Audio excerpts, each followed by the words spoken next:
Todos sabemos, la sentencia de condena básicamente tiene tres posibilidades. O es una obligación de dar, o es una obligación de hacer, o es una obligación de no hacer. Cualquiera de estos tres supuestos son susceptibles de ser ejecutados de manera forzada. Obviamente que de acuerdo a la naturaleza de la obligación será el procedimiento para hacer efectivo esa ejecución forzada, ese modo coercitivo de cumplimiento, que en general también los códigos tienen como muy claro la distinción entre estos tres tipos de obligaciones emergentes de una sentencia. Ahora, ¿qué requisitos tenemos que tener para que una sentencia sea ejecutable? Son casi de perogrullo y yo los he enumerado ahí, no porque nadie lo sepa, al contrario, supongo que todo el mundo lo sabe, pero cada uno de estos ítems nos va abriendo puertas que nos llevan siempre a algún incidente o algún problema que se suscita en el desarrollo de esta etapa procesal específica que es la ejecución forzada. Entonces, ¿cuáles son los requisitos? El primero, claro, que la sentencia esté firme y ejecutoriada. Lo decimos todos como una verdad sabida. Firme y ejecutoriada la sentencia, dice el código, incluso firme y ejecutoriada la sentencia, se procederá a su ejecución. ¿Qué es firme y qué es ejecutoriada? Y ahí empezamos a discutir. Los procesalistas se sacan los pelos con esta cuestión de la sentencia firme, de la sentencia ejecutoriada, de la sentencia consentida, cuándo se considera cada una de ellas. A ver, volvamos a lo básico. Una sentencia está firme o ejecutoriada cuando o no hay recurso posible contra ella, porque se agota la vía recursiva, porque los recursos no se interpusieron en el momento en que debería interponerse según el código de procedimiento, con lo cual se considera está consentida, no se recurrió, o cuando, aún estando recurrida, ya sea por el efecto con que se concede el recurso o por la posibilidad de brindar una fianza en caso de revocación de la sentencia, se puede ejecutar lo mismo. Básicamente esas son las alternativas. Después, en cada caso puntual, evidentemente habrá que ver en cada tipo de condena si consideramos que la sentencia está firme o está ejecutoriada, y en su caso si total o parcialmente. El Código de Catamarca tiene una disposición, a mi juicio bastante piola, que no lo tiene el Código de Córdoba, por ejemplo, y que generó muchas discusiones, que es qué pasa cuando una sentencia está recurrida pero solamente en algún aspecto de la sentencia, quedando en la otra parte firme. Típico caso de sentencias de condenas por rubros distintos. Un daño y perjuicio cualquiera, donde se condena por lucro cesante, por daño por pérdida de las cosas y por daño moral. Y se recurre el daño moral. ¿Se puede ejecutar la parte que no fue recurrida?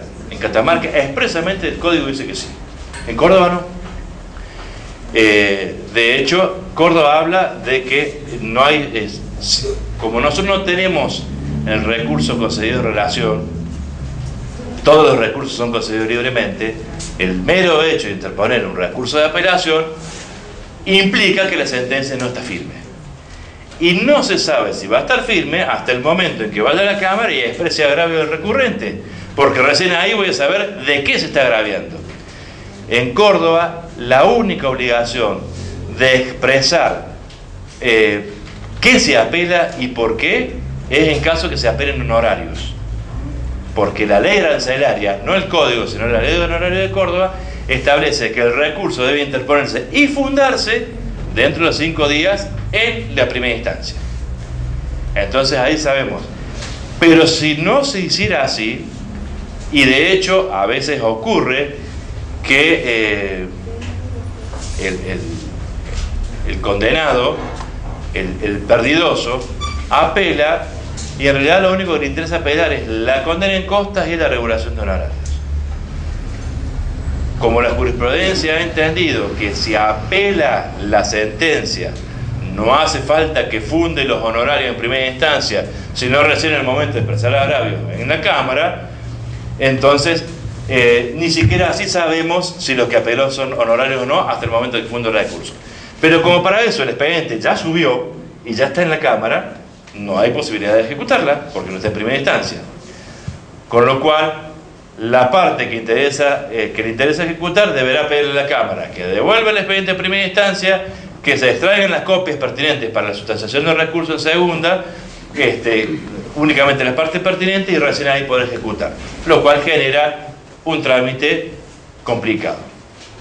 Claramente el Código Catamarca establece que la parte que no ha sido recurrida o la parte que se encuentre firme puede ser ejecutada sin esperar el resultado de los otros recursos.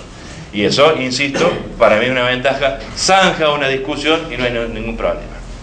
Ahora, no, pero necesita de 2 sentencias.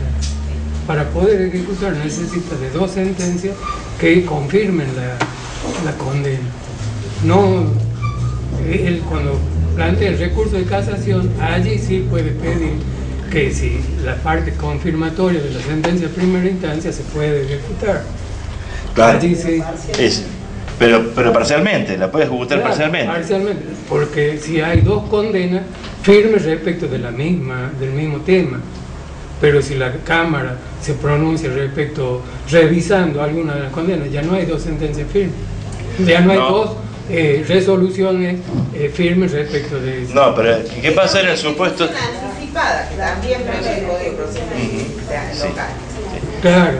Pero acá nos surge... Entonces, pero ahí nos surge otro problema también, que es qué pasa cuando hay liticonsorcio. ¿Qué pasa cuando lo que se apela no es un rubro de sentencia, sino que apela a uno de los condenados y el otro no? Si quedó firme, no quedó firme, cómo opera este principio de la personalidad de la apelación. Esto yo se los tiro como confusión porque ya estoy promocionando el próximo curso que vamos a dar, que es recurso de apelación, próximamente en esta sala. Pero vamos adelantando porque es un problema que se ha discutido y mucho, y algunas de las cosas jurisprudencia que yo traigo están vinculadas a eso, respecto de esta cuestión. Si las obligaciones emergentes de la sentencia de condena son simplemente mancomunadas, no habría en principio problema, porque se puede ejecutar la sentencia contra quien no recurrió y no contra quien no recurrió, porque contra él no hay sentencia firme. Pero como la sentencia es divisible, no habría problema. El problema es cuando la obligación es solidaria, recordando que la solidaridad surge de la ley y no de la sentencia, ¿no es cierto? Si la condena es solidaria y uno de los demandados, uno de los condenados recurre a esa sentencia, no está firme para nadie, porque propaga los efectos del recurso hacia los otros. Y esto no siempre es así, o no siempre se considera así, por aquello del principio de personalidad de la apelación. En algún punto se entendió que, aún siendo obligación solidaria, si una de las partes no recurrió a la sentencia, contra él no podía ser modificada la sentencia en su favor, aunque prosperara el recurso del otro, y en consecuencia podía ser ejecutada. Una de las jurisprudencias que yo les traje, que dicho ese paso no la saqué, es una de la Corte Suprema de Justicia de Buenos Aires, que suele ser uno de los tribunales más atinados en materia de a la hora de resolver. Por lo menos a mí me gusta mucho, pues normalmente está integrado por gente muy seria en la Corte de Buenos Aires y de reconocida trayectoria, y aún así no están de acuerdo los miembros de la Corte respecto de la posibilidad de ejecutar una sentencia contra quien no apeló.